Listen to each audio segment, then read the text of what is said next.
escalons ouvert l'acquittement de Vital Kamerhe après la décision de la Cour de cassation, cassant certainement la décision de la Cour d'appel, condamnant Vital Kamerhe à 13 ans de travaux forcés.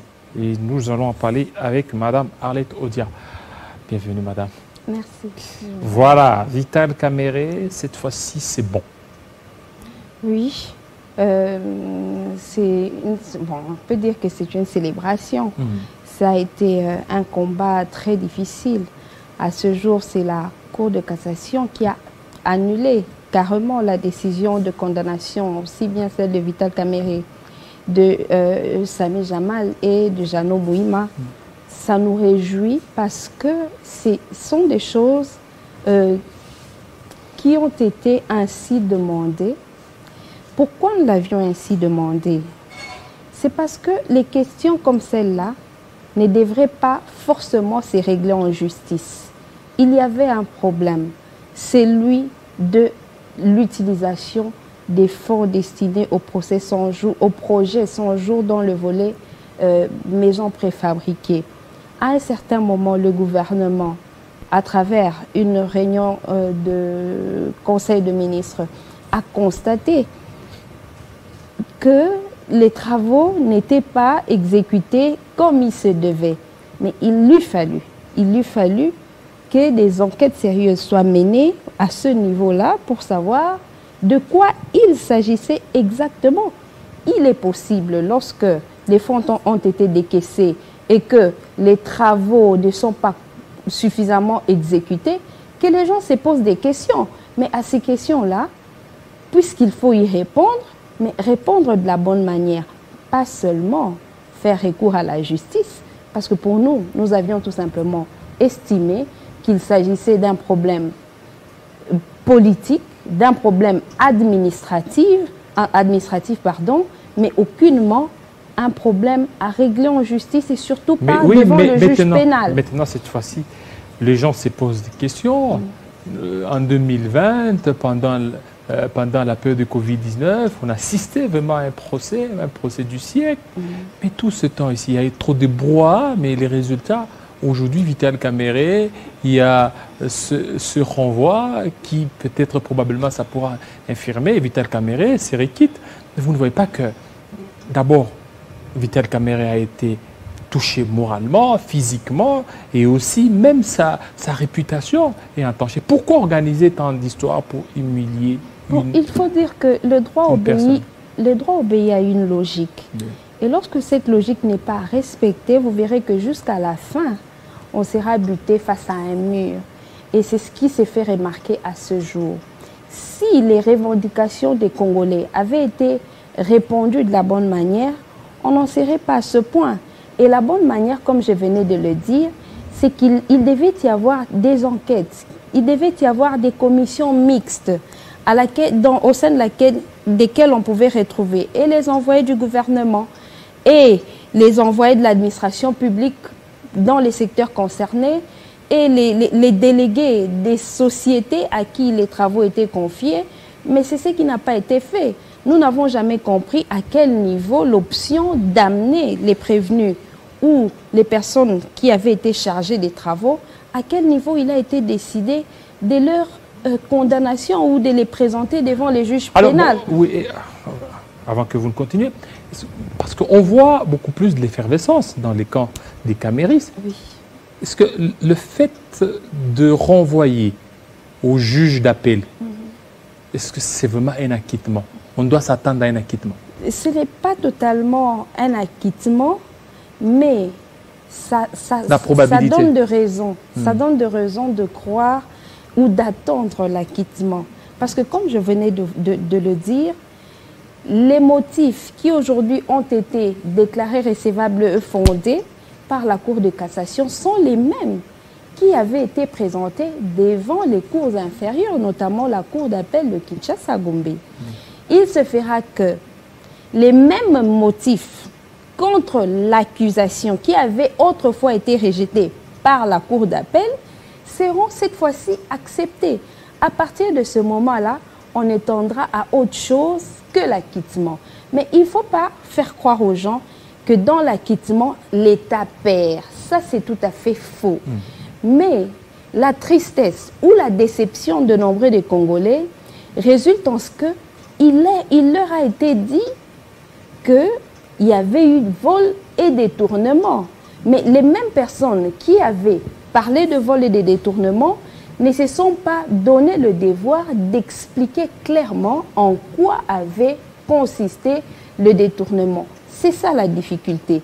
Mais tout compte fait, le peuple congolais restera dans sa soif de se demander quand et comment ces travaux vont-ils aboutir. Mais pour nous, nous l'avons toujours dit, que toutes les questions, surtout comme celle-là, ne devraient pas se résoudre en justice. C'est le regret que nous avons même à ce jour, lorsqu'on parle de la question notamment des propos qualifiés par certains de tribalisme. Vous avez vu qu'il y a eu des plaintes qui ont été initiées contre Madame la députée Mounongo. On a suivi Kabulo, Mwana Kabulo, être aussi attrait, n'est-ce pas, en justice par certaines personnes pour avoir traité joueurs d'escrocs dans une analyse. Et ça, c'est un regret pour nous en tant que société civile. Pourquoi? Parce que la justice doit être utilisée comme un tout dernier rempart. On utilise la justice lorsque le parti qui se confronte n'arrive pas à trouver la solution à leurs problèmes, mais pas l'utiliser en tout premier plan. Pourquoi cela? C'est pour ne pas compromettre le vivre ensemble collectif. Vous voyez, la relation entre un journaliste tel que Kabulo et le joueur, c'est vrai qu'il y a un mot qui peut échapper aux journalistes contre les joueurs, mais est-ce que ça empêche que ceux-ci se mettent autour d'une table, qu'ils se comprennent les uns et les autres et qu'ils passent à autre chose? De la même manière, dans le dossier de Mme Moulongo, il y a un mot qui a peut-être été mal placé et mal digéré par d'autres. Est-ce que ça doit forcément être se conclure en justice? C'est un problème des qualités des personnes qui ont tenu de tels propos. Madame la députée, telle que elle est députée, c'est une princesse. Certains propos, lorsqu'une princesse tient par rapport à un lambda, vous voyez, les degrés, c'est juste un peu ça. Vous traitez une tribu des mangeurs des chats, vous traitez une tribu, vous essayez un peu de stigmatiser, c'est ce qui a énervé certains jusqu'à aller porter plainte. Je ne suis pas ici en train de dire que toutes les personnes qui enfreignent la loi ne doivent pas être punies. Ce n'est pas un forfait que j'accorde à l'impunité. Non, pas du tout. Mais je voudrais, puisque nous sommes appelés à vivre ensemble et que dans la société où nous vivons, il nous arrive que les faits, les gestes nous échappent par-ci, par-là, il ne faudrait pas que nous soyons forcément en train de recourir aux instances judiciaires pour régler nos problèmes. Surtout lorsqu'il y a un volet politique mais lorsque vous êtes lésé, mais lorsque vous êtes lésé, qu'est-ce que vous allez faire? Vous pouvez recourir à la justice. Je suis tout à fait d'accord. Vous avez parlé d'une possibilité. Oui. C'est là que je veux vous faire comprendre que pour notre part, ça ne devrait pas forcément être la solution au règlement de tous les différends. Vous préférez à ce que l'arrangement à l'amiable soit privilégié? Ce n'est pas cela ce que je dis. Je peux dire en d'autres termes, ça renvoie à la même chose. Notre souhait, en tout cas en tant que CEDUC, c'est que lorsqu'il y a un problème qui se pose dans notre société, il faut que des bonnes questions se posent.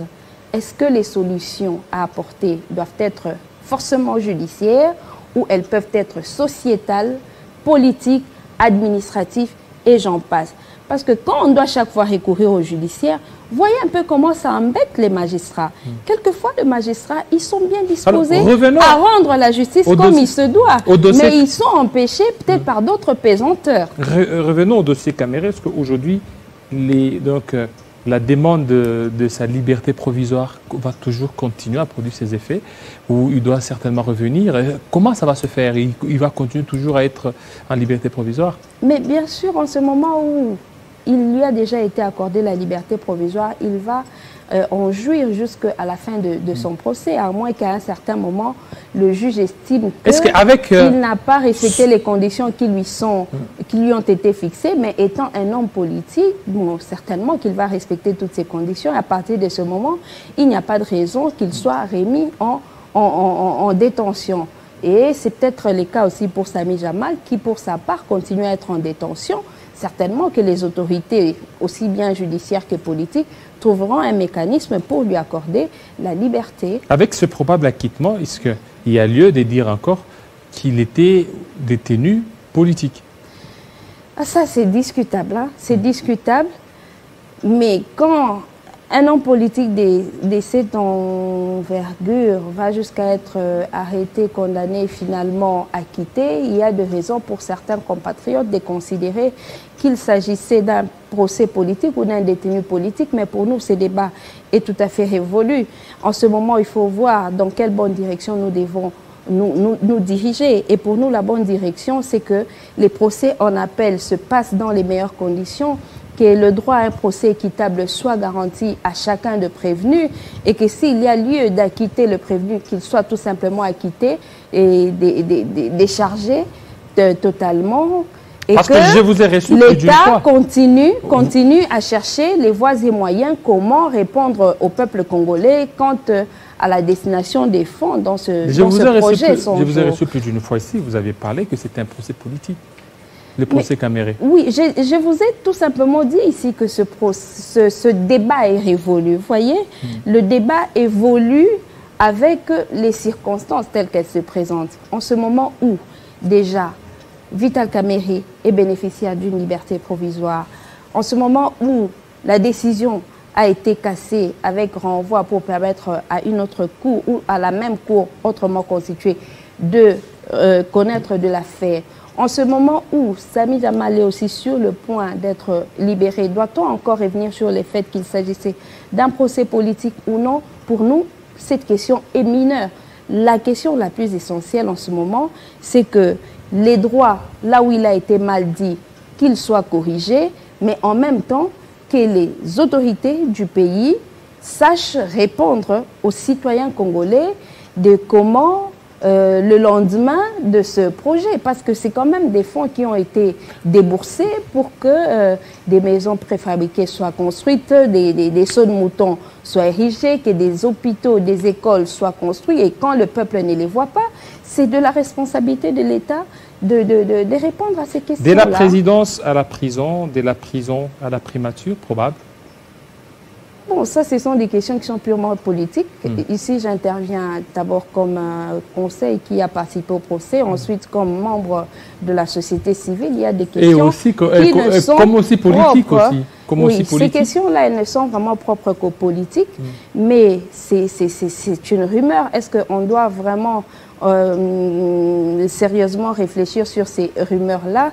Et on y reviendra au moment où elles prendront de plus en plus forme. Parce que maintenant que ces rumeurs circulent, nous, en tant que société civile, nous sommes en train d'observer de quelle manière la population réagit face à ces rumeurs-là. C'est à la fin que l'on dira si cela est profitable aux Congolais ou moins profitable selon qu'ils vont réagir. On a vu des notifications notifiées à Samy Jamal, oui. Vital Kamerhe, à Chagaloumé, il y a Amida Chatur. Revenons au niveau des Chagaloumé. Jusque-là, il n'y a pas encore un procès. Et comment il a été notifié? C'est par quelle magie? C'est tout cela qui a poussé la Cour de cassation à annuler cette décision, je l'estime. Parce qu'il y a eu beaucoup de griefs contre cette décision. Il y a eu beaucoup de procédures. Parce que jusque-là, Chagaloumé, il n'a jamais été condamné. Oui, mais c'est maintenant l'occasion. C'est ici l'occasion. D'ailleurs, la condamnation de Chagaloumé dans ce dossier-là, elle n'était pas pénale. Elle était tout simplement civile. Je pense qu'il doit y avoir un autre dossier où, s'il n'y en a pas, la justice voudrait que les personnes injustement arrêtées soient relaxées. Et pourquoi lui d'abord a été notifié? Parce qu'il avait été cité dans le premier jugement. Nous l'avions décrit en son temps. Je pense que l'heure des vérités a tout simplement sonné. Et pour moi, l'heure des vérités, c'est l'heure de remettre les pendules à l'heure, permettez-moi la tautologie. de comprendre ce souci qui est le nôtre, nous en tant que société civile. Nous ne voulons pas que le concept état de droit soit traduit dans l'opinion comme une occasion pour les citoyens de régler tous leurs différends forcément en justice. C'est comme s'il n'était plus possible pour deux Congolais qui se sont brouillés sur une situation donnée de revenir autour d'une table et de discuter. Ce n'est que quand les Congolais, ceux-là, ne peuvent plus se mettre ensemble, que la justice doit intervenir pour départager. Je vais vous dire essentiellement pourquoi. Parce que en justice, il n'y a qu'une personne qui véritablement gagne. Mais lorsque les gens se mettent ensemble et décident de mettre fin à leur litige sans forcément passer par la justice, c'est tous deux qui gagnent. Et le lendemain, ils peuvent travailler ensemble, ils peuvent servir la République ensemble. C'est ce que nous voulons. Parce que, voyez-vous, vous venez ici d'évoquer une rumeur, celle de la prison, primature possible pour le président ou l'honorable Vital Kamerhe. Voyez-vous maintenant les circonstances avec le corps judiciaire, parce que l'un de ces tombeurs, on va dire entre guillemets, est aussi chef d'une institution. Comment ça va se passer? Comment ça va se passer dans les réunions interinstitutionnelles? Est-ce que la République va gagner dans les tensions entre les membres des différentes institutions de la République? C'est pour cela, nous voulons que ce pays aille de l'avant. Et il ne pourra aller de l'avant que si le concept état de droit est compris comme il se doit et est compris dans le sens du respect des lois de la République, dans le sens du respect des citoyens. Et en cela, l'État va gagner. Avec ce probable acquittement, on a vu la réaction de l'UNCE qui salue l'avancement de l'état de droit. Vous êtes aussi d'avis. Oui, mais il n'est pas facile. Que l'état de droit, c'est un signal fort pour l'état de droit. Bon, un signal fort, ça c'est discutable, mais ce qui est à saluer, c'est qu'il y a quelqu'un qui autrefois disait être mal jugé, qui est rétabli dans ses droits. Il y a toutes les raisons pour se réjouir. Là, je ne peux que comprendre leur satisfaction, aussi bien que Samy Jamal la comprend également. Ça va, merci. Merci beaucoup Arlette Odia de votre passage, surtout pour votre analyse par rapport à un probable acquittement de Vital Kamerhe après la décision de la Cour de cassation. Restez branchés sur Télé 50 tout à l'heure, la grande édition des Grâce à l'amour. Portez-vous très bien et à très bientôt.